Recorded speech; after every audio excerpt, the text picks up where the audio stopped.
Hi everyone, I am here with Reggie and we're going to read to you a story that I think all of you know, but it's always fun to hear a story more than once, right?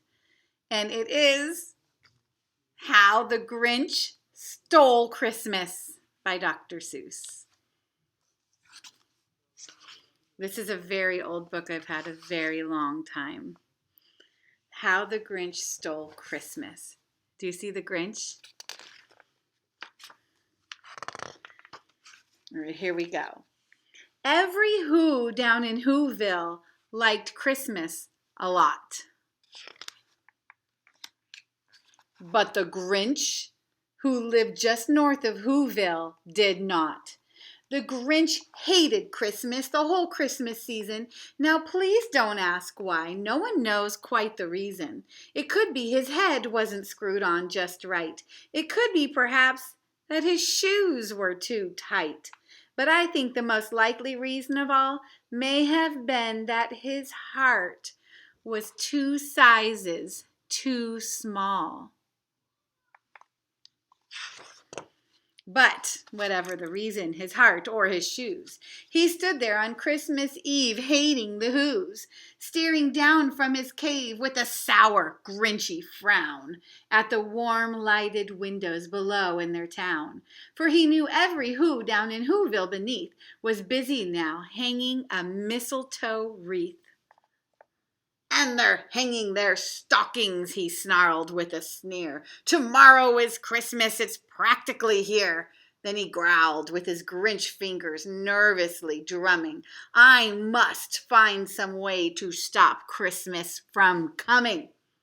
For tomorrow, he knew. What did he know? All the Who girls and boys would wake bright and early and they'd rush for their toys. And then, oh, the noise, noise. That's one thing he hated. The noise.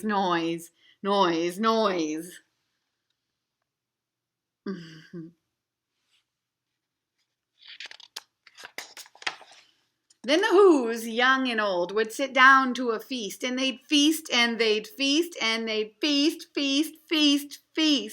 They would feast on Who pudding and rare Who roast beast, which was something the Grinch couldn't stand the least.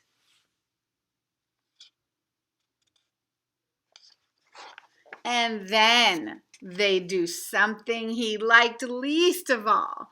Every Who down in Whoville, the tall and the small, would stand close together with Christmas bells ringing. They'd stand hand in hand and the Whos would start singing.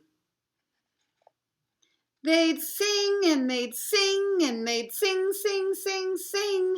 And the more the Grinch thought of this Who Christmas sing, the more the Grinch thought, I must stop this whole thing. Why, for 53 years I've put up with it now. I must stop this Christmas from coming. But how? What do you think, Reg? Oh no, he's kind of into it too. Then he got an idea, an awful idea. The Grinch got a wonderful, awful idea.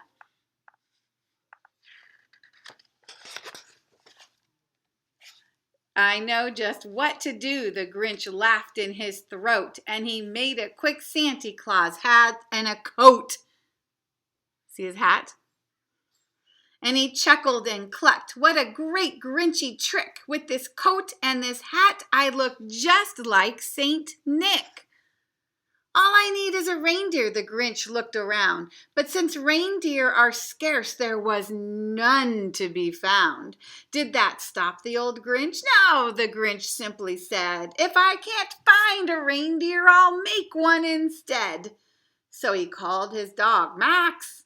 Then he took some red thread and he tied a big horn on the top of his head. Reggie, I would never do that to you. Then he loaded some bags and some old empty sacks on a ramshackle sleigh and he hitched up old Max. Then the Grinch said, "Giddy up!" And the sleigh started down toward the homes where the Whos lay a snooze in their town. All their windows were dark. Quiet snow filled the air. All the Whos were all dreaming sweet dreams without care. Then he came to the first little house on the square. "This is stop number 1, the old Grinchy Claus hissed, and he climbed to the roof, empty bags in his fist. Then he slid down the chimney, a rather tight pinch. But if Santa could do it, then so could the Grinch. He got stuck only once, for a moment or two. Then he stuck his head out of the fireplace, flew, where the little Who stockings all hung in a row. "These stockings," he grinned, "are the first things to go."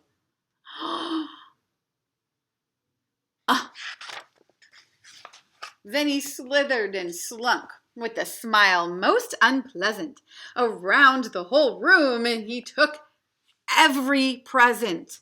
Pop guns and bicycles, roller skates, drums, checkerboards, tricycles, popcorn and plums, and he stuffed them in bags. Then the Grinch very nimbly stuffed all of the bags, one by one, up the chimney.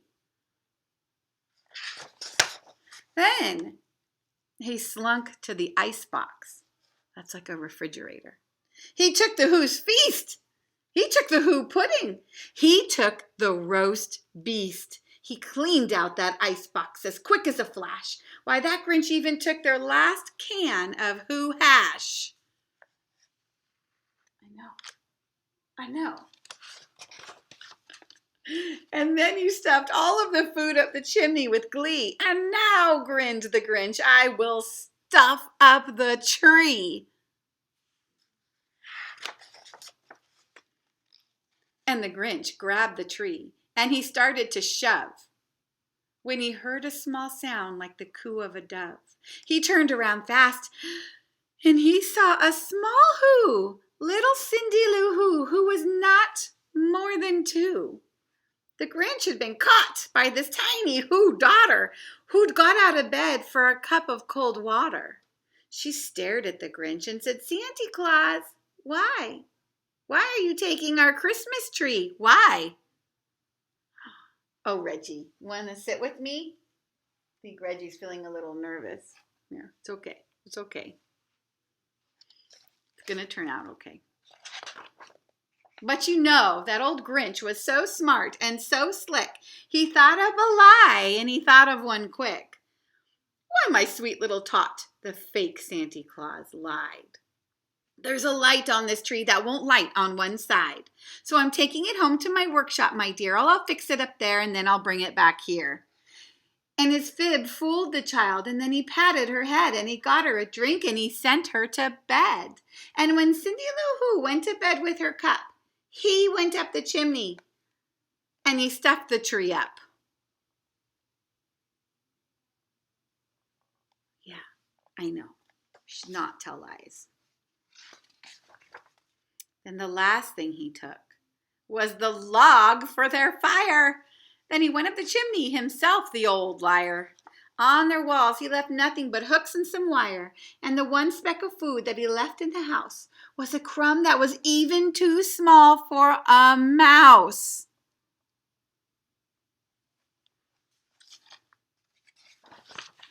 Then he did the same thing with the other Who's houses, leaving crumbs much too small for the other Who's mouses.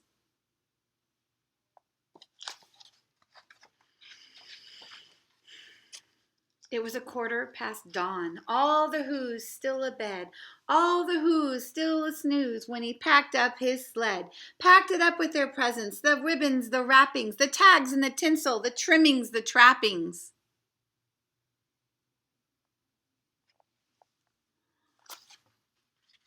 Max had to pull that whole thing 3,000 feet up the side of Mount Crumpet.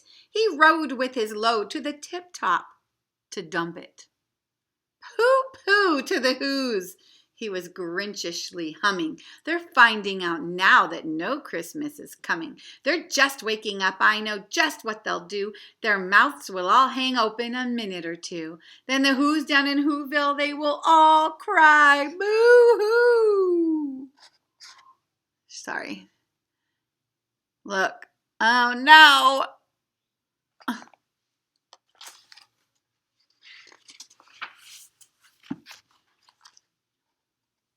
noise, grinned the Grinch, that I simply must hear. So he paused, and the Grinch put his hand to his ear. And he did hear a sound rising over the snow. It started in low, and then it started to grow.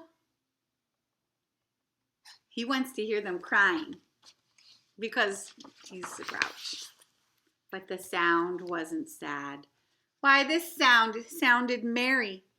It couldn't be so, but it was merry. Very. He stared down at Whoville. The Grinch popped his eyes. And then he shook. What he saw was a shocking surprise. Told you, Reg.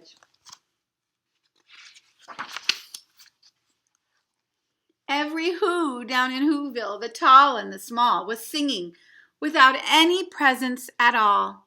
He hadn't stopped Christmas from coming. It came somehow or other. It came just the same.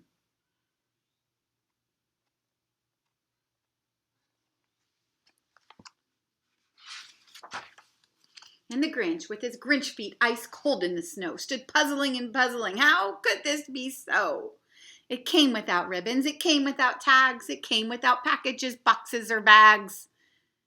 He puzzled 3 hours till his puzzler was sore. Then the Grinch thought of something he hadn't before. Maybe Christmas, he thought, doesn't come from a store. Maybe Christmas, perhaps, means a little bit more.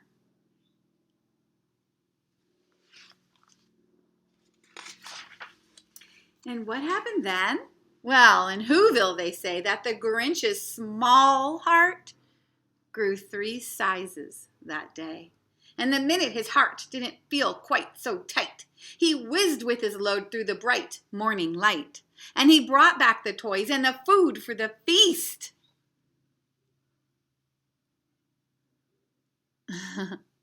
And he himself, the Grinch, carved the beast.